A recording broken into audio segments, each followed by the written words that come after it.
Great news. Stool transplants are now approved in Canada. Wait, what?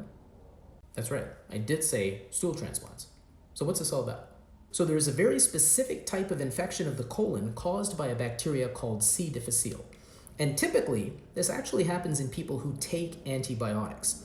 The concept there is that the antibiotics go in and they cause an imbalance in our healthy gut microbiome. So they basically kill off those healthy bacteria that we have in our colon and allow some of those more dangerous bacteria like C. difficile to take over and cause disease. In fact, this is the most common cause of infectious diarrhea in hospitalized patients. Now, you can treat C. difficile infection with antibiotics, but about a quarter of patients will have a recurrence after that initial treatment and will require another treatment, and then their chances of recurrence are even higher, and it becomes harder and harder to treat. So instead, people started thinking outside of the box, and because the problem is caused by antibiotics depleting our natural gut microbiome, instead of attacking this with even more antibiotics, why not try to restore those healthy natural bacteria that might then be able to fight back against this C. difficile? And that's where you get the concept of a stool transplant, or what's called fecal microbiome restoration therapy.